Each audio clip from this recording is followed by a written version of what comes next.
Hello अग्रणी, यहाँ पर लेटेस्ट अपडेट है। यहाँ पर ऑडियो के माध्यम से सत्यम दुबे ने यहाँ पर बड़ी अपडेट दी है। ये अपडेट आपके लिए जानना बहुत ही जरूरी है। वीडियो को लाइक कर दें, अपने साथियों शेयर कर दें, जिससे सही और सटीक अपडेट मिलती रहे। यहाँ पर जितने भी प्रदेश के अंदर शिक्षा मित्रों के प्रदेश अध्यक्ष बने हुए हैं अलग अलग संगठनों से, सभी से सत्यम दुबे ने जवाब मांगा था एक पोस्ट के माध्यम से। उन्होंने आज भी स्पष्ट उसको लेकर के कहा है, लेकिन किसी भी संगठन के द्वारा ये नहीं बताया गया कि किस तरीके से शिक्षा मित्रों का भला होगा। तो यहाँ पर सत्यम दुबे ने स्पष्ट बताया कि शिक्षा मित्रों का किस तरीके से काम होने वाला है और किसके माध्यम से होगा, और किसी भी संगठन के प्रदेश अध्यक्ष जो बने बैठे उनकी बातों में ना आए, उनके झूठे या जिस तरीके से ऑडियो वायरल किए जाते हैं उसकी बातों में ना आए। तो यहाँ सत्यम दुबे ने जो इंपोर्टेंट बातें कही हैं उसको ध्यान से सुनिए, समझिए, उसके बाद अपनी राय कमेंट बॉक्स में जरूर दीजिए। चलिए देख लेते हैं यहाँ पर सत्यम दुबे ने क्या कहा है। कर रहा हूं, जैसा कि आप सभी जानते हैं कि हमारा कोई उद्देश्य आपके विषय पर उसका राजनीतिकरण करना नहीं है, क्योंकि मैं जानता हूं कि वास्तव में आपके विषय का समाधान कैसे और किस स्तर पर जाकर होना है, इसलिए यहाँ पे राजनीति का कोई सवाल ही नहीं उठता है। और अगर राजनीति करना ही होगा तो सिर्फ शिक्षा मित्र ही नहीं है, बहुत सारे प्लेटफॉर्म है हमको राजनीति करने के लिए, तो मैं उस पर कर लूँगा, उसमें कोई समस्या हमको नहीं होगी। जैसा कि अभी आप सभी जानते हैं कि मैंने कुछ दिन पहले आप लोगों के बीच एक पोस्ट डाला था और हमने पूरे प्रदेश के सभी तथाकथित नेताओं से आपके पूछा था कि आप लोग जहां तमाम जगहों पर जाकर आप फोटो खिंचाते हैं, ज्ञापन देते हैं और शिक्षा मित्रों को जो भी आप संदेश देते हैं, तो आप हमारे बस एक ही सवाल का जवाब दीजिए कि अगर सरकार शिक्षा मित्रों के लिए कुछ करना चाहती है तो क्या करना चाहती है, किस स्तर पर करना चाहती है, कब तक करना चाहती है। तो साथियों, इस सवाल का जवाब आज तक मुझे किसी के द्वारा प्राप्त नहीं हुआ, और मैंने यह कहा था कि जिस दिन मुझे लगेगा कि आप लोगों के नेता जो हैं उनके बस की बात नहीं होगी कि हमारे इस सवाल का जवाब दे देंगे, तो मैं आपके बीच में अपनी ऑडियो प्रेषित करूंगा।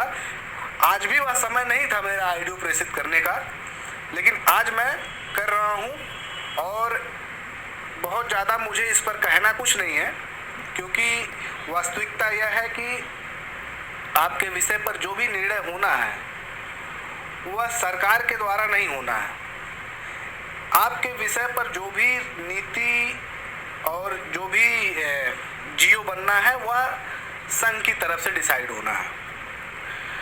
हमने अभी पोस्ट अपने माध्यम से ही डलवाया था कि आपके विषय पर संघ कार्यालय की तरफ से एक महत्वपूर्ण बैठक रखी गई है, जिसका मुख्य उद्देश्य है कि शिक्षा मित्रों के समस्या का समाधान होना।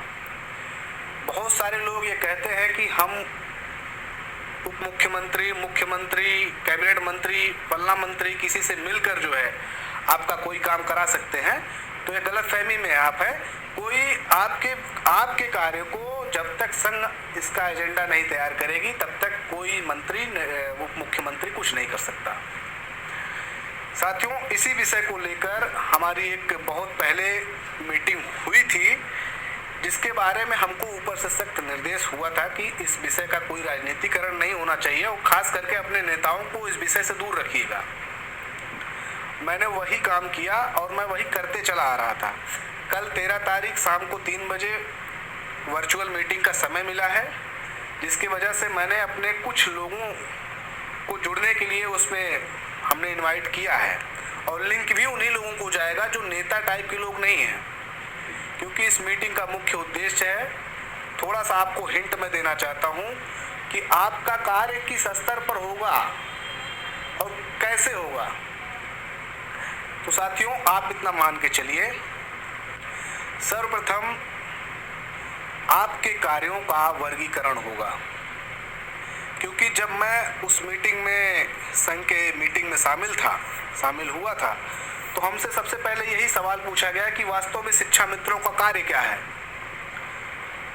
उनकी तरफ से पूछा गया कि शिक्षा मित्रों का कार्य क्या है, तो हमने भी वही जवाब दिया कि भाई साहब, जो कार्य हेडमास्टर, जो कार्य सहायक अध्यापक, जो कार्य ये लोग कर रहे हैं वही कार्य शिक्षा मित्र भी कर रहा है पढ़ाने का। तो उनकी तरफ से सीधा सा एक ही संदेश मिला कि यही सबसे बड़ी समस्या है कि आपके कार्य कोई डिसाइड ही नहीं है, आपके लिए कोई ठोस नियमावली बनी ही नहीं है। जो आप मांग करते हैं, आपके मांग के अकॉर्डिंग कोई नियमावली पहले सरकार बनाए। तो कहने का मतलब ये है कि आप, कोई जरूरी नहीं कि वही कार्य शिक्षा मित्र भी करे जो कार्य सहायक अध्यापक कर रहे हैं। आपके कार्यों का वर्गीकरण करके हो सकता हो कि आपके लिए कोई दूसरा कार्य निर्धारित कर दिया जाए, जिसमें आपको परमानेंट कैटेगरी में रखकर वेतनमान सरकार के द्वारा फिक्स किया जा सके। तो इसी विषय को लेकर संघ कार्यालय की तरफ से कुछ महत्वपूर्ण लोग हैं जिनके साथ आपकी वर्चुअल वार्ता होनी है, और उसमें इस मीटिंग में वही लोग जुड़ेंगे जो वास्तव में शिक्षक हों, शिक्षक की मर्यादा में रहते हों। जैसे इसके पहले हम लोगों ने आदरणीय महाराज जी के नेतृत्व में सब कुछ हर स्तर पर जितना संभव प्रयास करना था हम लोगों ने किया, और महाराज जी ने भी पूरी ईमानदारी के साथ किया। लेकिन हमारे ही बीच के कुछ ऐसे झूठे किस्म के नेता थे जो आज अपने आप को प्रदेश अध्यक्ष बताते हैं। वो हमारे ही पीठ पीछे तमाम अनर्गल आइडियो प्रेषित करते रहते थे कि आप सहायक अध्यापक बनेंगे, आप समायोजित होंगे, बहाली होगी आपकी। वो बहाली के नीचे कभी बात ही नहीं करते थे। फिर वही शिक्षा मित्र हमसे जब फोन करके पूछते, भैया ऐसा ऐसा आपके संगठन से जो है टीम से आइडियो आया, मैं बोलता था भैया जो भी होना है वो आपके सामने आएगा। हमारी वार्ता हुई है, हमको आश्वासन मिला है कि आपके विषय पर चर्चा चल रही है, बाकी जो सामने आएगा मैं वही बता सकता हूँ। तो ऐसे ऐसे झूठे किस्म के लोग हमारे साथ में तब भी थे और आज भी आप लोगों को गुमराह कर रहे हैं, और उनसे तनिका भी दाल गलने वाला नहीं है, क्योंकि जो भी नीतियां डिसाइड होनी वो माननीय संघ की तरफ से होना है, और इसमें किसी की भी नेता नगरी नहीं चलने वाली साथियों। क्योंकि आप देखते होंगे बहुत सारे लोग फेसबुक पे हमें कमेंट करते रहते हैं कि जैसे मेरी मुलाकात होती ही रहती है कि अभी उप मुख्यमंत्री या डिप्टी सीएम किसी कैबिनेट मंत्री से, स्वतंत्र देव जी से, आज सबसे मतलब मेरा मिलना जुलना होता रहता है। वो हम लोग ऑलरेडी, मैं तो शिक्षा मित्र हूँ नहीं, मैं संघ परिवार से जुड़ा हूँ, और यही कारण है कि मैं आपके विषय को संघ में और सरकार में उठाने में थोड़ा मुझे आसानी रहती है। बाकी आपके शिक्षा मित्रों ने, आपके अन्य संगठनों ने क्या किया आप सभी को अच्छी तरह से पता है। मेरा मुख्य उद्देश्य है कि अगर मैं इसमें हाथ लगाया हूं तो ईमानदारी के साथ आपके विषय पर कोई राजनीति ना हो, और उस रास्ते की तलाश करता रहता हूं जिससे आपका सटीक रास्ता निकल सके, आपकी समस्या का समाधान हो सके। उसके बावजूद भी किस तरह से प्रोपोगंडा बना के लोग आप लोगों को गुमराह करते हैं, जबकि वास्तविकता ये है कि मैं मिलता तो सबसे हूँ, चाहे मैं कैबिनेट मंत्री से मिलूं, चाहे मैं उप मुख्यमंत्री से मिलूं, लेकिन बस की उनके भी बात नहीं है जब तक ऊपर से आपके लिए कोई एजेंडा डिसाइड नहीं होगा। उसी को लेकर आपके विषय पर एक महत्वपूर्ण मीटिंग कल रखी गई है। मेरा आपके विषय पर कोई राजनीति करने का कोई मकसद नहीं है। कल की मीटिंग के बाद जो भी निर्णय होना है वह उसका जियो संघ कार्यालय की तरफ से तैयार होकर मुख्यमंत्री जी के पास जाएगा। मुख्यमंत्री जी को उस पर निर्णय करना है कि इस आधार पर आप शिक्षा मित्रों को इस कार्य क्षेत्र में आपको लगाना है, इनको परमानेंट कैटेगरी में रखना है, कैसे क्या करना है, इसके बाद ही डिसाइड होगा। बहुत ज़्यादा मुझे कुछ कहना नहीं है, बस इतना ही कहना चाहता हूँ कि मैं आपके समस्या के समाधान के लिए हमारे पास जो हमारी शक्ति है, जो हमारी कार्यशैली है, जितनी ईमानदारी हमसे हो सकती है, आप भी जानते हैं कि इसके पहले हम लोगों ने जितना मेहनत किया, अयोध्या से लेकर लखनऊ, वाराणसी, दिल्ली, एक भी मतलब कहीं छूटा नहीं था। अब वही है कि सफलता नहीं मिली तो भले गालियां सुनना पड़ रहा है, लेकिन मेहनत में कोई कमी तब भी नहीं थी, और आज भी ईमानदारी और मेहनत में कोई कमी नहीं है। जो सटीक रास्ता है उसी पे चलने का प्रयास करता हूँ।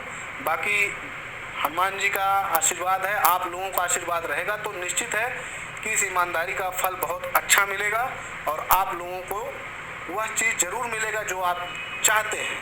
मैं बहुत ज़्यादा इस पर भविष्यवाणी तो नहीं करूँगा, क्योंकि जब तक मुझे सामने कोई सटीक चीज़ आए ना। तो इस विषय को लेकर कल हमारी वर्चुअल मीटिंग है, और हमारी पूरे प्रदेश में अच्छे जो शिक्षित लोग हैं, शिक्षा मित्र हैं, उन लोगों से बातें भी हो चुकी हैं, उनकी लिस्ट भी तैयार हो चुकी है। कल सभी लोगों के पास वर्चुअल लिंक जाएगा और सब लोग शांति से जुड़ेंगे। इसी के साथ मैं अपनी बातों को समाप्त करता हूं। अगर मेरी बातों से किसी को ठेस पहुंची हो तो मैं उसके लिए माफ़ी चाहता हूं। मैं फाइनली फिर बोल रहा हूं कि मेरा शिक्षा मित्रों के साथ राजनीति करने का कोई एजेंडा नहीं है।